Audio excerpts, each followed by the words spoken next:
우리가 스파이 영화라고 하면 나이 드신 분들은 007 시리즈를 떠올릴 거예요. 그러나 요즘은 판도가 달라졌어요. 이제는 본 시리즈예요. 제임스 본이라는 그 첩보 영화에 새로운 획을 그는 주인공이 등장을 했습니다. 그런데 이 본 시리즈의 1편이 바로 제목이 본 아이덴티티, 본의 정체성이에요. 이 친구가 공원에 앉아 있는데 자기가 누구인지를 몰라요. 이름도 잊어버렸어요. 어디에서 왔는지도 몰라요. 뭘 해야 되는지도 몰라요. 그래서 혼자 벤치에 앉아 있는데 수상하게 여겼던 그 길을 지나가는 경찰관 2명이 신분증을 달라고 요구를 합니다. 신분증도 없어요. 자기 이름도 모르니까요. 그러니까 경찰이 수상하다고 해서 이 친구를 잡으려고 할 때 갑자기 몸이 반응을 합니다. 그 경찰관을 너무나 손쉽게 제압을 해요. 자기가 누군지도 모르는데 알고 보니까 철저하게 어떠한 임무의 훈련을 받아서 몸이 기억을 해가지고요. 몸이 반응을 해서 경찰관들을 제압을 합니다. 많은 훈련을 통해가지고 우리가 몸에 익숙하게 되면 우리의 생각과 달리 때로는 그 몸이 움직이는 걸로 인해서 우리가 행동할 때가 있습니다. 거룩한 훈련은 그래서 필요해요. 때로는 내가 귀찮고 하기 싫다고 해도 내 몸이 하나님 안에서 거룩한 훈련으로서 채워지고 익숙해진다고 하면 새벽에 눈이 떠지잖아요. 아, 오늘은 피곤한데. 근데 새벽에 눈이 떠져요. 왜요? 기도하라고요. 주일에 종이 울려요. 그러면 오늘은 좀 쉴까 해도 이 시간을 하나님 앞에 드려야 된다는 생각 때문에 또 나와요. 예수님도요. 누가복음 22장에 보면 예수님이 습관을 따라 습관을 쫓아 감난산에 제자들과 함께 가셔서 기도하는 장면이 나옵니다. 예수님은 항상 하나님 앞에 온전히 자신의 모든 것을 드리기 위하여 그분 앞에 나아가 기도하는 것이 습관이 되었어요. 훈련이 되었어요. 그 훈련이 예수님이 중요한 행동할 때마다 어떠한 일마다 기도로서 시작하는 그런 계기를 마련하게 됩니다. 우리도요, 이 몸의 훈련이 굉장히 중요하다는 것이 우리는 약해요. 말씀만 듣고 있으면 다 할 수 있을 것 같아요. 그래, 하나님이 살아계셔. 하나님이 능력이야. 그러면 세상에 나아가서 우리가 듣고 배운 대로 모든 것을 할 수 있을 것 같지만 막상 세상에 나아가면은요, 내 결심대로, 내 생각대로, 내 뜻대로, 내 말대로 안 돼요. 지금 이 순간 말씀을 들을 땐 다 할 수 있을 것 같은데 안 돼요. 그래서 우리가 말을 하죠. 마음은 원이로되 육신이 약하다. 그래서 하나님은 그 육신에 그분의 말씀을, 그분의 약속을, 그분의 언약을 세우기를 원해요. 인간의 몸을 창조하신 분이 하나님이에요. 마음은 원이로되 육신이 약한 거 누구보다 하나님이 알아요. 그래서 우리에게 그 약한 육체를 하나님의 강함으로 채워주시기 위해서 말씀을 새깁니다. 오늘 본문이 그거예요. 하나님이 아브라함에게 놀라운 약속을 줘요. 내가 그렇게 할 거다. 그러면서 한 가지, 네 몸에 먼저 이것부터 새기자. 내 언약을 새기자. 할례를 행해라. 할례라는 것은 가장 은밀한 부분의 언약의 표식으로서 세워지는 것입니다. 만약에 이렇게 어깨나 팔뚝에 문신처럼 새겨지는 거라면 아, 나 이런 사람이야. 이렇게 막 보이면서 그러겠는데 할례는 거기에 세워진 게 아니에요. 가장 은밀한 곳에 세워졌어요. 나 이런 사람이야 하면서 바지 벗으면서 보여주면 그 경범죄로 잡혀가요. 그러면 어떻게 내가 하나님의 자녀인 것을 나타냅니까? 그건 관계를 통해서예요. 너는 내가 하나님의 자녀라는 거 기억해. 네 몸 네 거 아니야. 그것도 내 거야. 내 언약이 새겨진.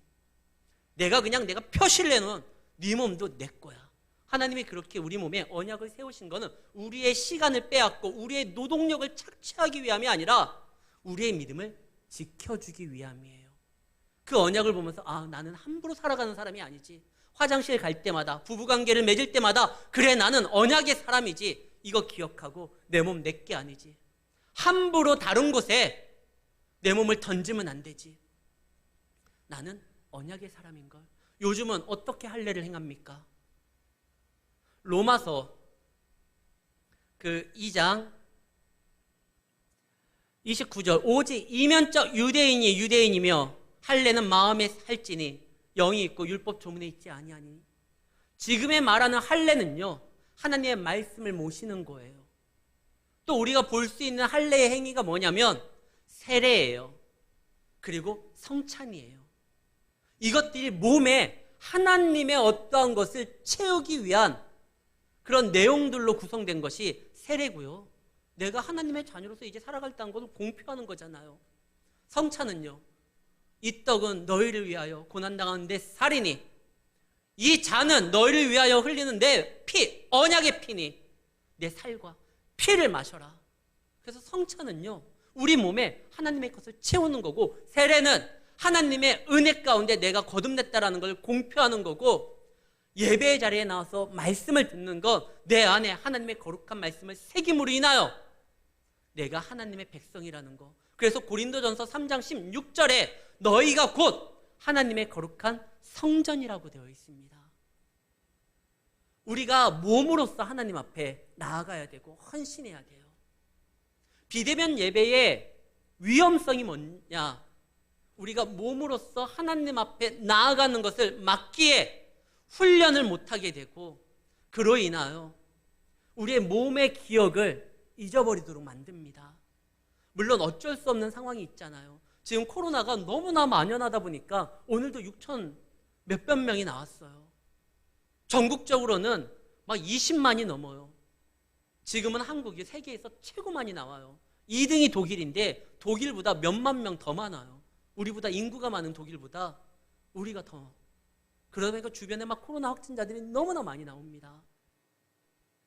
그래가지고 예배에 참여하고 싶어도 못 참여해서 할 수 없이 영상을 통하여, 때로는 몸이 아픔으로 인하여 병상에서 영상을 통하여 예배에 참석을 합니다. 근데 그것이 일반적인 건 아니에요. 오직 주의 전에 나와서 예배를 드려야 되고, 어쩔 수 없는 상황에서는 그래도 예배를 이어가기 위한 그 중심을 아시는 하나님께서 그걸 받아주시는 것이지, 분명한 건 우리가 이곳에 나와서 드려야 돼요. 몸이 반응을 해야지, 몸으로서 헌신해야지 하나님이 기뻐하신다는 것을 기억하시기를 바랍니다. 몸의 헌신은 우리로 하여금 믿음을 지키게 함이라는 거 분명히 또한 기억하시고요. 몸으로 드리는 헌신 중에 가장 최고봉이 뭐냐? 예배 드리는 거예요.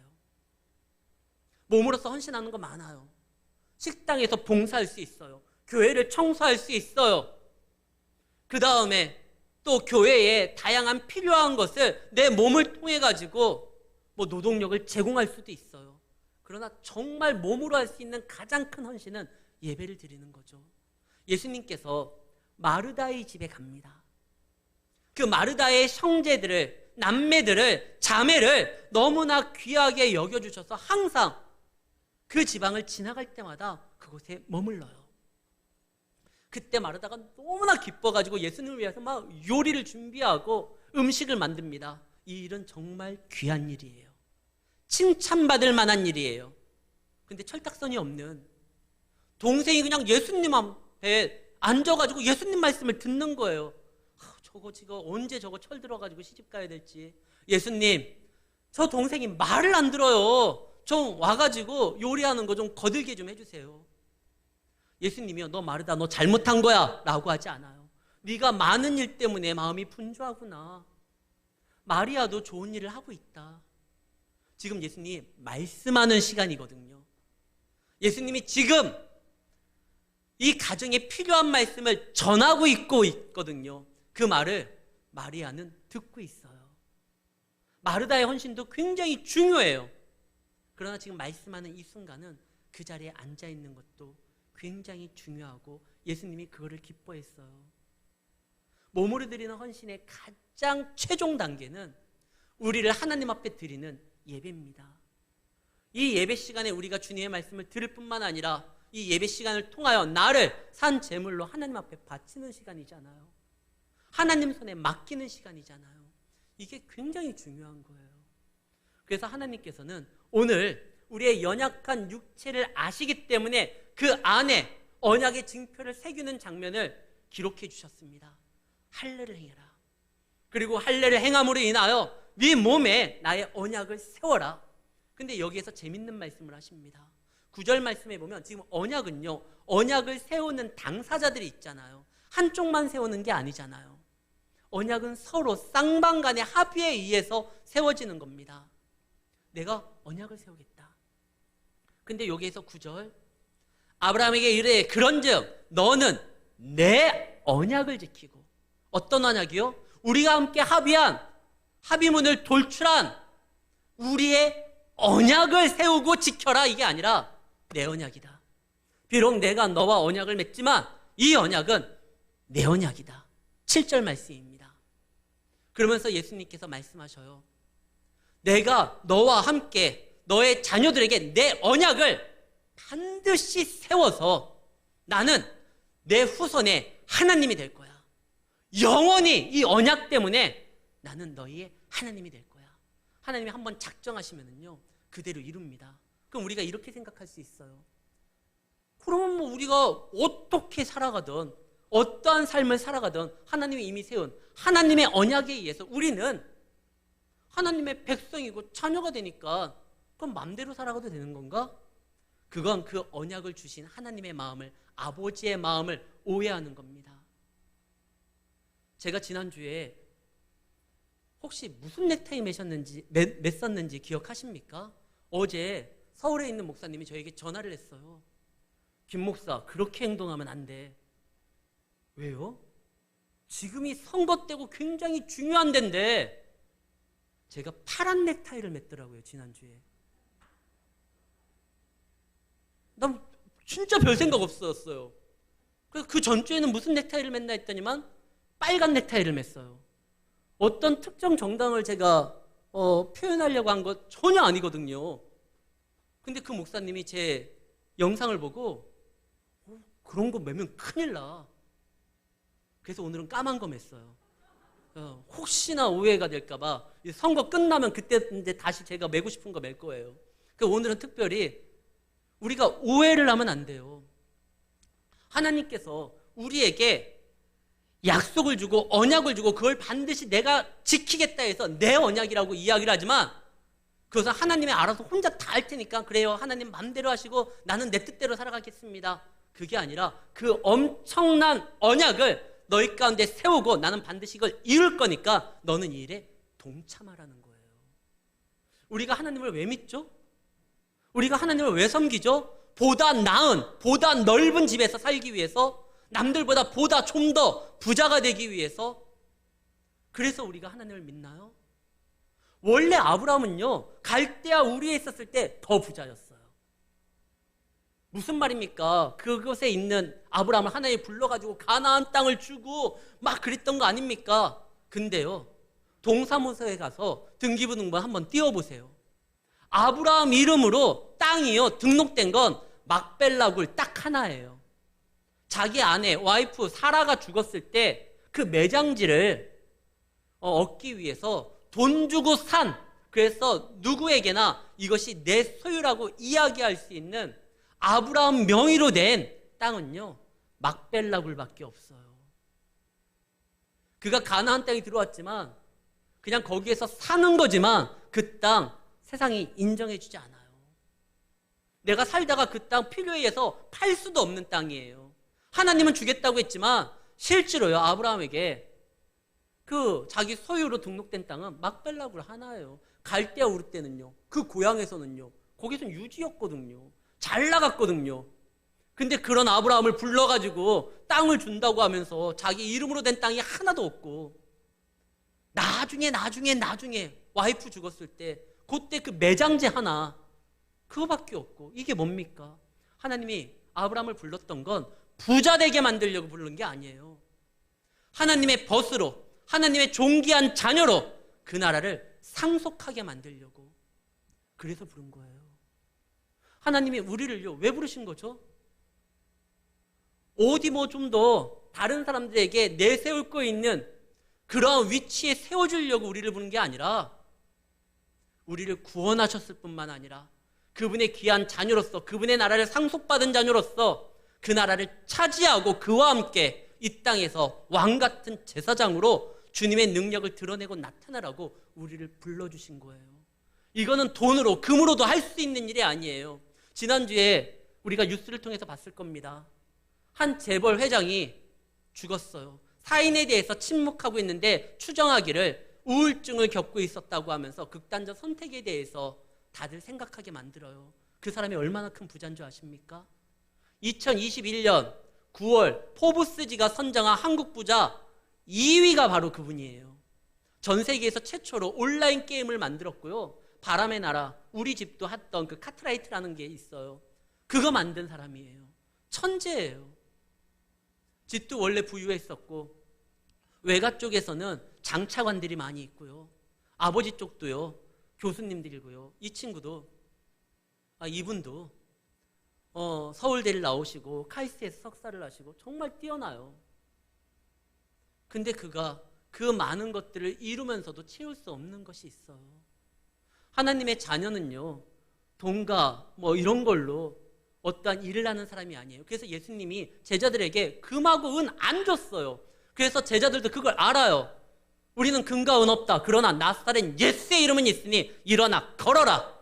얼마든지 사람을 일으키고 그를 주의 전으로 들어가게 만들고 그곳에서 찬양하게 만들고 구원받은 자로서 하나님의 놀라운 영광을 참여하도록 하는 거는요, 얼마든지 주님의 자녀됨으로써 하나님의 언약이 우리 가운데 세워짐으로써 그분이 인도함으로써 가능하다라는 것입니다.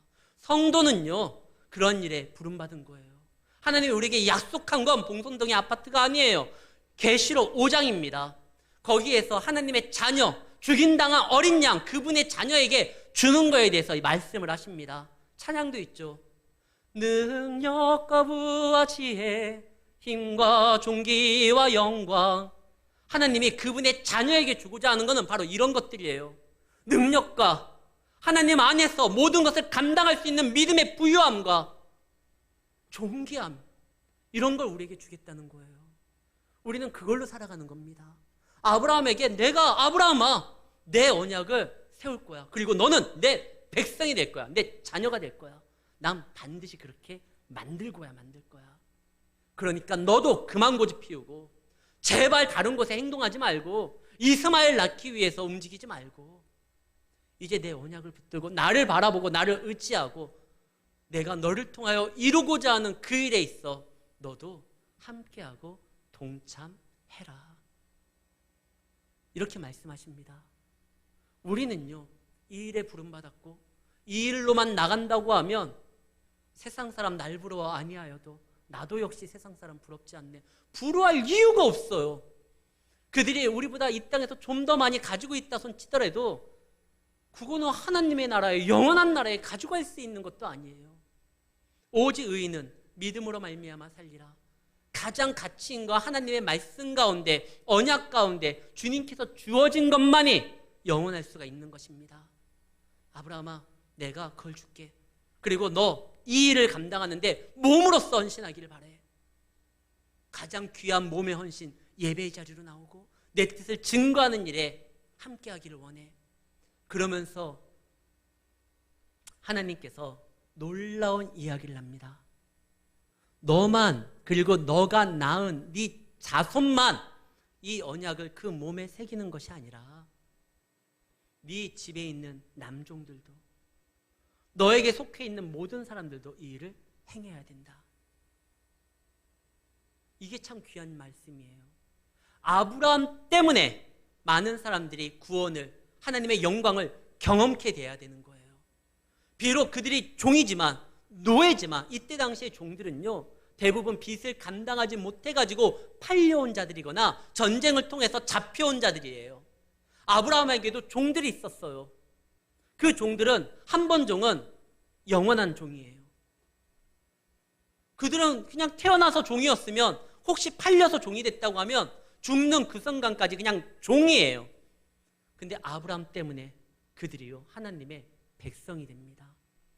언약을 그 몸에 새긴 그분의 자녀들이 됩니다.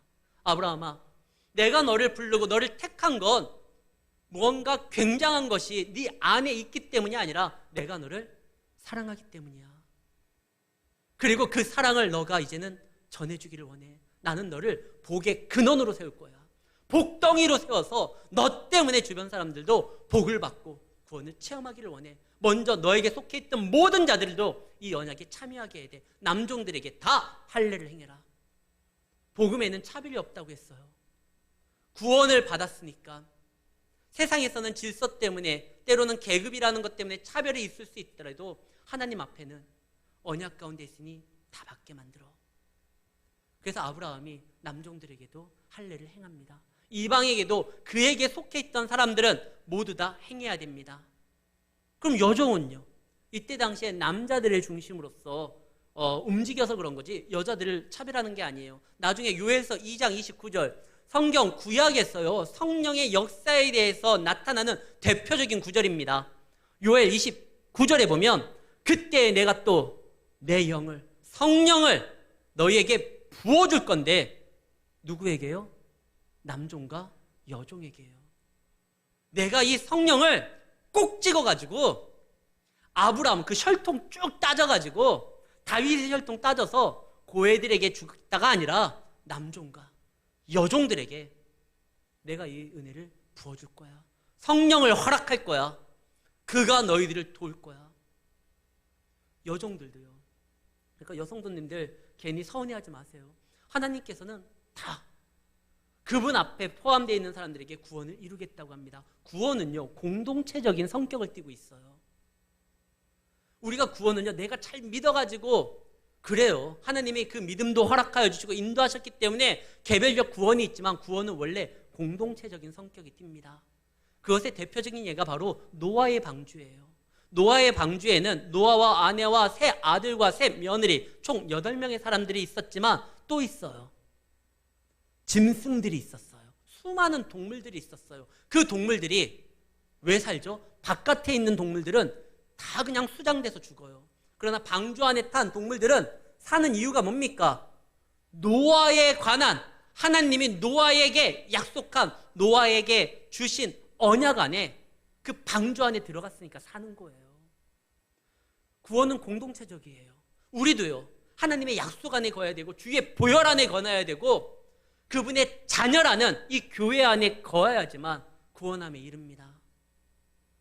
그거예요. 구원은 어디에 속했느냐가 중요한 거예요. 보혈에 속했냐? 약속에 속했냐? 말씀에 속했냐? 그래서 공동체적이에요. 근데 공동체가 깨어질 때가 있어요. 그땐 개별적이에요. 그게 소돔과 고모라예요. 하나님께서 소돔과 고모라를 멸망시킨다고 했었을 때 아브라함이 말하죠. 50명, 45명, 40명, 30명, 20명 한 번만 더요. 10명. 아니 한 2명 하면은 뭐 롯과 그의 아내와 2 딸들도 있었잖아요. 근데 왜 열에서 멈춘 줄 아십니까? 고대근동 아시아 때 이야기하는 공동체의 최소 단위가 열이에요. 그러니까 10명까지 하면 거기에 의인의 공동체가 심어진 곳이기 때문에 그냥 다 괜찮아요. 그래서 하나님이 10명을 내가 발견하면 그 10명 때문에 그 믿음의 공동체 때문에 내가 살려주겠다. 근데 10명이 없잖아요. 공동체가 깨지죠. 그때 개별적이에요. 그래서 천사들이 룻과 그의 아내 막 손을 막 잡아 끌고 나가잖아요. 근데 원래 구원은 공동체적입니다. 그래서 하나님이 뭘 세웠죠? 예수님이요. 교회를 세운 거예요. 굳이 교회를 세우면 얼마나 교회 안에서 문제들이 많이 있습니까? 믿음의 성도들이 어디에서 갈등을 합니까? 오히려 교회에서 갈등할 때가 많아요.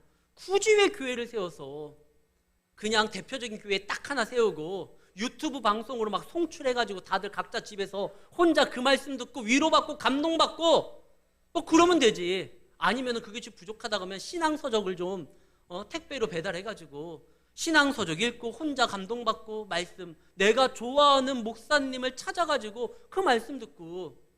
근데요 그건 위험해요. 교회는 믿는 사람들의 모임입니다. 건물이 아니잖아요. 에클레시아 예수 믿는 사람들의 공동체. 하나님이 굳이 공동체를 이루어서 하나님의 나라를 만들려고 해요. 아브라함아 너 혼자만 안 돼. 너에게 속해 있는 모든 사람들 종들까지도 다 이 언약에 참여하게 만들어야 돼. 땅끝까지 이르러 내 증인이 되리라. 너희는 가서 제자 삼아. 증인이 되리라 할 때 예수님이 자기 피하라라고 자기를 좀 나타내려고가 아니라 가서 나를 증언함으로 제자를 삼고 그들에게 세례를 주고 내 백성으로서 움직일 수 있도록 가르치고 이 말씀을 지키도록 만들어라.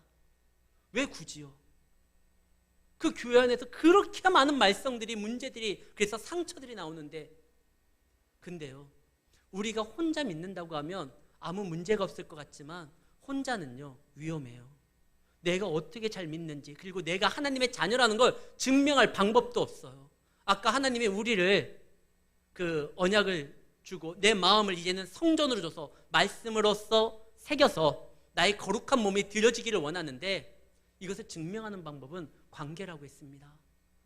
아무리 믿음이 좋다고 혼자 자위한다 할지라도요, 자신한다 할지라도요, 그분이 가는 곳마다 문제가 생기고, 그분이 가는 곳마다 상처가 있고, 그분이 가는 곳마다 어떤 트러블이 생기면은 그 믿음 한번 다시 점검해 봐야 돼요.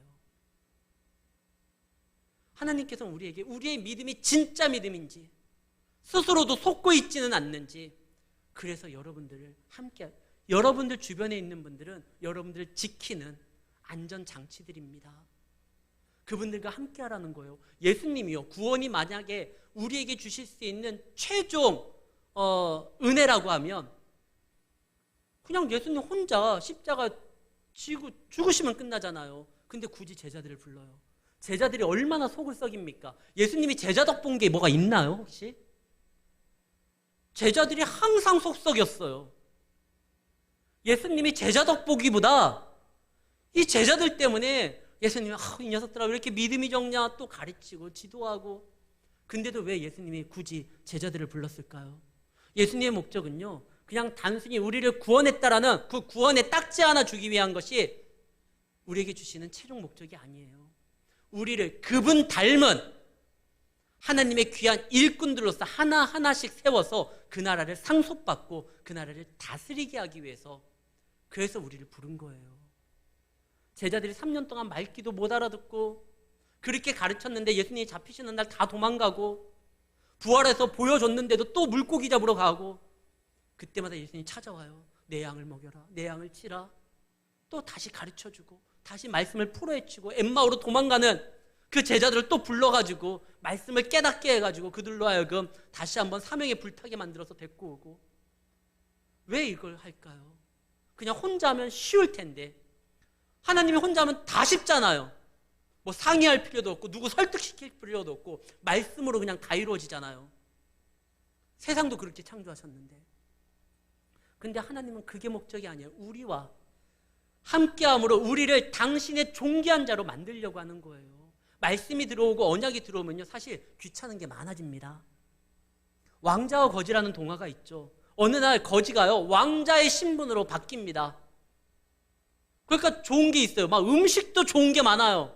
잠자리도 따스하고 폭신한 침대에서 잘 수 있어요. 근데 되게 불편해요.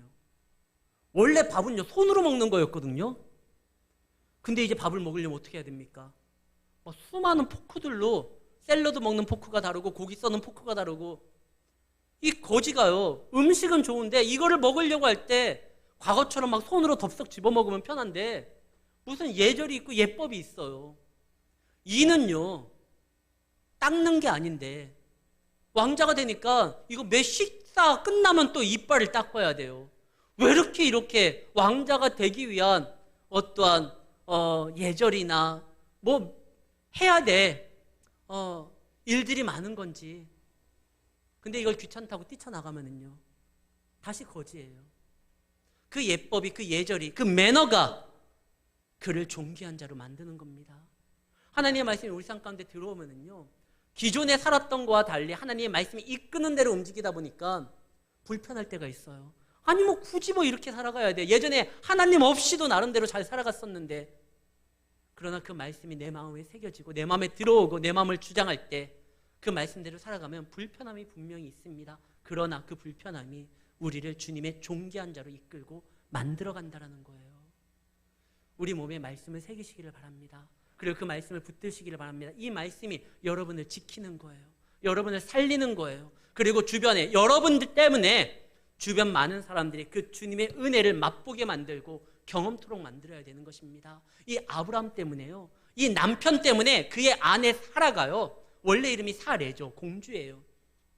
근데 그의 이름이 바뀝니다. 존귀한 자, 열국의 어머니로 바뀝니다. 남편 때문에 사라가 돼요. 주인 때문에 평생 노예로서 살다가 죽어야 될 자들이 하나님의 언약의 백성이 돼요.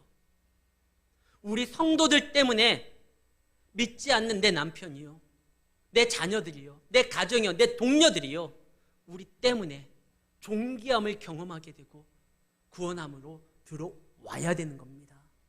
여러분들이 그곳에 있다면, 그 위치에 있다면, 그 자리에 있다면 실수하지 않는 하나님이 그곳에서 여러분들의 신앙생활 하게 만들고 내 언약을 세우고 이루겠다라고 결정하고 작정하고 이끌려고 한다고 하면 여러분들은 그 안에서 해야 될 일들이 있습니다. 그들을 존귀한 자로 만들어야 돼요. 그러기 위해선 먼저 내가 하나님 안에서 말씀 가운데 세워지기 위한 노력들이 있어야 됩니다. 사랑하는 성도 여러분, 하나님은 여러분들을 정말 귀한 자녀로서 불러주신 거예요. 이것을 우리가 감당하기 위해서는 방법이 이거밖에 없어요. 아까 읽었었던 우리 17장 좀 앞으로 가서 3절 한번 봅시다.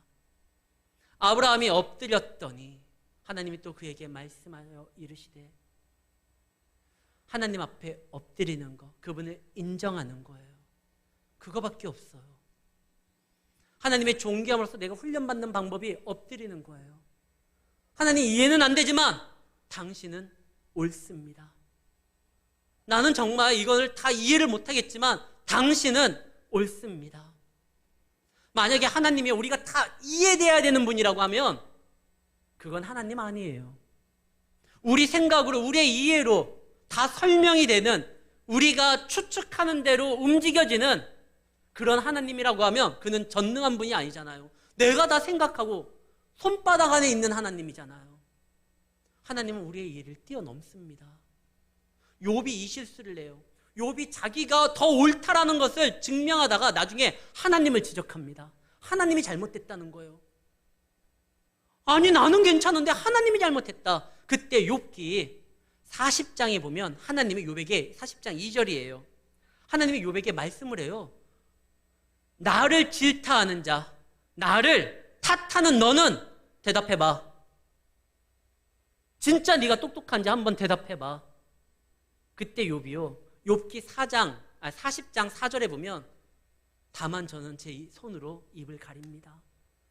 내가 감히 말하다 보니까, 나의 어떠한 옳음을 증명하려고 항변하다 보니까 내가 하나님을 지적했고 하나님을 탓했고 하나님을 나무랬구나. 저는 비쳐나오니 제가 무엇라고 대답합니까? 다만 저는 제 입을 가립니다. 지금 아브라함이 나름대로 똑똑하고 왕들과 함께 대화하고 얘기했다고 자기가 대단한 줄 생각했는데 하나님이 딱 나타나니까 그 앞에 그냥 엎드려요. 하나님, 당신이 옳습니다. 하나님 앞에 엎드리고 하나님을 인정하고 하나님의 인도함 따라 나아가는 삶이 우리 몸에 새겨진 하나님의 언약의 말씀을 삶 가운데 지키고 나를 통하여 내 주변의 사람들을 더 존귀하게 만들고 더 위대한 하나님의 자녀로서 그 나라 상속자들로서 함께 다룰 수 있도록 세우는 일이라는 것을 기억하시고 주님을 의지하고 주님을 바라보고 주님 앞에 엎드림으로 가장 귀한 몸의 헌신, 예배자의 삶을 살아감으로 승리하는 우리 성도님들이 되시기를 예수의 이름으로 축원합니다.